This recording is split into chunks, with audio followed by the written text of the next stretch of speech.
గతంలో కూడా మేము పార్టీలో పనిచేసినప్పుడు జరిగిన ప్రతి ఎన్కౌంటర్ కూడా పోలీసు హత్యలే. హెడ్మా విషయానికి వస్తే వాళ్ళు చెప్పేదంటే పాలకులు 70 మంది పోలీసులు చంపేశాడని.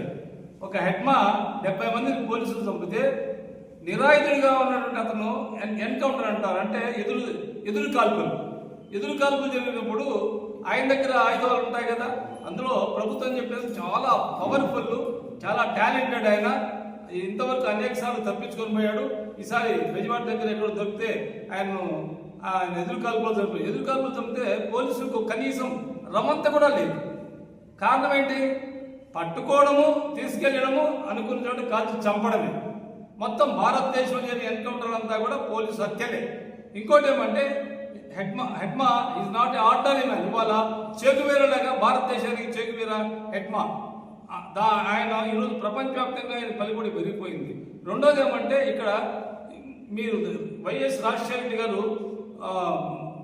విప్లవకారులను పిలిపించి చర్చ జరిపినప్పుడు మొదటి రోజు 50 మంది అర్జీలు ఎత్తుకొచ్చి ఇచ్చారు వాళ్ళకు. ఏమైందంటే రెండో రోజు 250 మంది, మూడో రోజు 2000 మంది తెలంగాణ అర్జీలు రాసుకొని రాజశేఖరికి ఇవ్వలేదు, విప్లవకారులకు ఇచ్చారు. ఏమో విప్లవకారు అంటే నా భూమిని పలానా రెడ్డి ఆక్రమించారు, పలానా నాయుడు ఆక్రమించుకున్నాడు, పలానా పోలీస్ స్టేషన్లో మా పైన తప్పుడు కేసు పెట్టారు, అన్నీ ఇవే. అంటే ప్రభుత్వము, పాలకులు, అట్లాగే పెత్తందారులు పెడుతున్నటువంటి దాడులకు, పెడుతున్న హింసలకు వ్యతిరేకంగా పుట్టిందే ఇది. ఇవాళ అంటున్నాడు మా అమిత్ షా ఏమంటున్నాడు, మొత్తం పలానా రేట్లుగా అంతం చేస్తాడు. ఈ డబ్బసొత్తు కాదు. ఇవాళ బాలుని మార్క్స్ ఏం చెప్తుంటే బంతిని ఎంత గట్టిగా గొడపిస్తాడంటే తిరిగి అంత గట్టిగా వస్తుంది. ఇవాళ నువ్వు ఎన్ని ఎన్కౌంటర్ చేసినా అంతమంది నక్సలైట్లు అంటే ఉద్యమకారులు, దేశభక్తులు పుడతారు. మరి నక్సలైట్లే కాదు ఇవాళ ఆయుధాలు పెట్టింది, బజరంగ ఆయుధాలు పెట్టింది. వాళ్ళు ఎందుకు అరెస్ట్ చేయలేదు? వాళ్ళు ఎందుకు ఎదురుకాల్పులు? ఆర్ఎస్ఎస్, బీజేపీ మరి ఆయుధాలు వాళ్ళు పట్టి జనంలో ఉండాలి.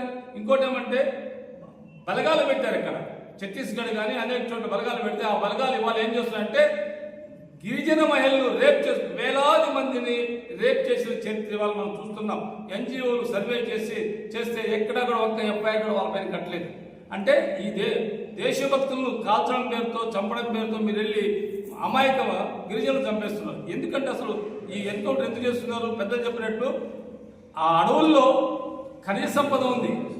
పైరెట్ కానీ, లేకపోతే మ్యాంగనీస్ కానీ, ఇలాంటి యురేనియం కానీ అక్కడ లభిస్తుంది. కాబట్టి అది దాన్ని అడ్డుకుంటున్నారు వీళ్ళు గిరిజనులు. ఇది మా ఆస్తి, మేము పొడుగు వ్యవసాయం చేసుకుంటాము, మమ్మల్ని ఇబ్బంది పెట్టడానికి వీల్లేదు అంటే వాళ్ళను నక్సలైట్లు వాళ్ళకి సపోర్ట్గా ఉన్నారు. కాబట్టి వాళ్ళని అంతం చేయడానికి వాళ్ళ మోడీ, అమిత్ షా కుట్ర చేస్తున్నారు. అందరితో ఆగల ఇవాళ దేశాన్ని టీ అమ్ముకునే ఇవాళ చాయ్ వాలా అని నరేంద్ర మోడీ వాళ్ళ దేశం మొత్తం ఆస్తులు అమ్మేస్తున్నాడు. మనకు తెలుసు రిలయన్స్, ఆదాని అంబానీకి 1000 కోట్ల రూపాయలు రద్దు చేశాడు.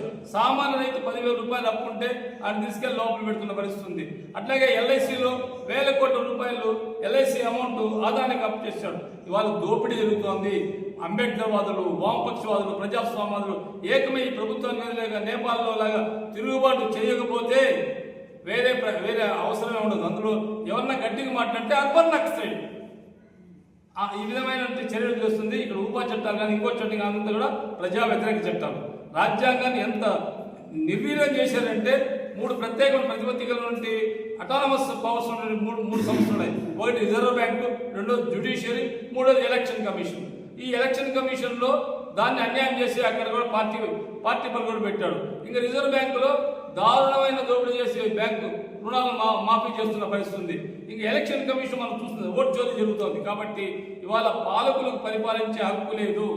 ఎందుకంటే నేరస్తుని అధికారం ఇస్తే నేరమే జరుగుతుంది. కాబట్టి ఈ విధంగా దీనికి వ్యతిరేకంగా జరిగే ప్రజా ఉద్యమాల్లో అంబేద్కరిస్టులుగా మేము అందరం పాల్గొంటామని మరి ప్రధానంగా ఈ రౌండ్ టేబుల్ ఏర్పాటు చేసిన పెద్దలకు అందరికీ జై భీమ్.